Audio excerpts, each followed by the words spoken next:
Ito lang ang laging punto ng mga taga-mainstream media na wala daw nagpupuli sa social media.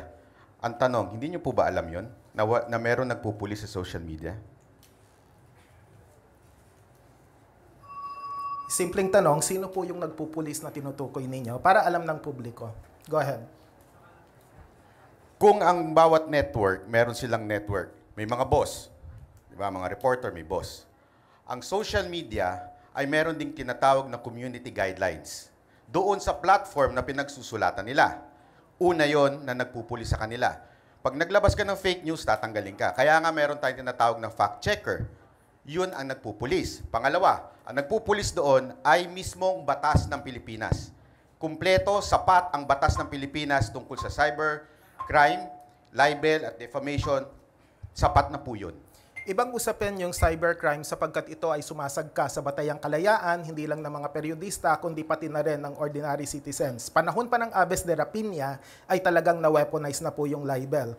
Community guidelines, hindi po siya masyadong nasusunod. 13 anyos ka dapat para makapag-create ng Facebook account, pero kahit 9 years old ka lang o 10 years old, nangyayari po yan. Yung fact-checking na sinasabi ninyo sa Meta, at least, tinanggal na po yan, at least sa Estados Unidos. May commitment sila to retain it here, but we don't know what's gonna happen in the future.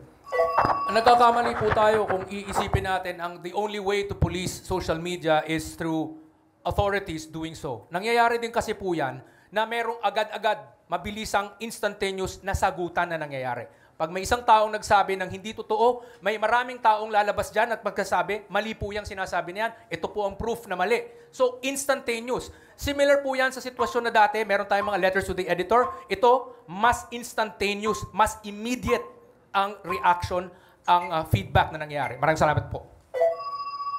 Ang nagpupulis, hindi batas. Ang nagpupulis-pulis.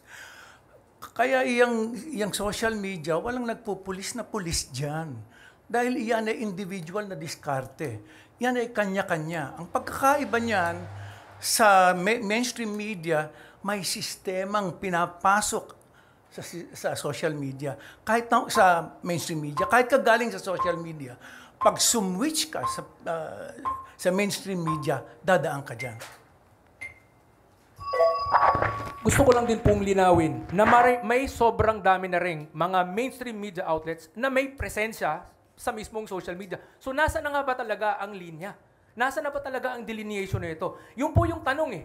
So, kaya nga actually, mali po yata talaga ang proposisyon na ipagsabong yung dalawa dahil parehong may mga pagkakamali, pareho din may mga tama. Ang tanong, sino dapat napakinggan? Ang nagre-research, ang naghahanap ng katotohanan, o yung hindi? Yun dapat ang tanong.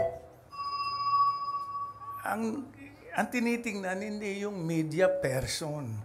Ang tinitingnan ay kung yung taong yun ay dumadaan sa isang proseso, sa isang sistema, sa anang pagsusuri. Pag hindi ka dumaan dyan, kahit na nanggaling ka pa sa social media, basta pumasok ka dyan, dadaan ka dyan. Iyon ang pinag-uusapan. Mga tuntunin, at mga palatuntunin, at saka mga standards. Yan ang pinag-uusapan. Paano po ba nila nasasabi na kapag nasa social media ay hindi dumadaan sa proseso? May sobrang daming tao mismo na nasa loob ng social media ay mga doktorado, mga eksperto, mga bihasang-bihasa sa kanilang mga larangan na pinanggagalingan na hindi nga lang masyadong nabibigyan ng pagkakataon na makapagsalita sa loob ng mainstream media. Kaya sila nag-social media at nagkaroon sila ng following. Nangyayari po yan na may maraming talagang tunay na eksperto, tunay na sobrang galing na nandun mismo sa social media na dumadaan sa matinding proseso. Okay? Maraming salamat po. Ibig sabihin, pag may masteral degree ka, meron kang doctoral degree, paniwalaan ka na. Hindi yan ang viral.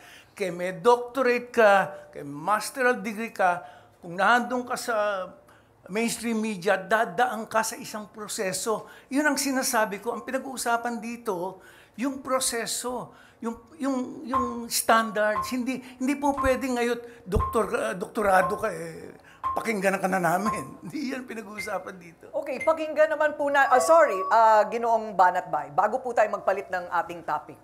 Mukhang medyo naliligaw ata si Sir kasi parang ang sinasabi niya dito, yung proseso sundin at yung mga nagpupulis doon sa mainstream media. Ang tanong, hindi po ba nagkakamali yun? Ang lahat nagkakamali, pero mas malamang magkamali, walang proseso. Ang lahat nagkakamali, pero wala kang standards, wala kang proseso, wala kang sistema. Mas malamang kang magkamali dahil nag-iisa ka eh. Okay, sige po, huling hirit. Maganda yung sinabi ni Sir, nagkakamali ang lahat daw, ang mainstream media. Ang pinagkaiba, sa social media, kaya mong i-correct within minutes yung pagkakamali. Sa mainstream media, kinabukasan mo pa i-correct dahil ipapaalam mo pa bago ka pa maglabas ng erratum. Kaya sa tingin ko, mas maganda kung pakikinggan natin lang lahat ng side. Mabilis naman maibago kung sakaling nagkamali ang social media.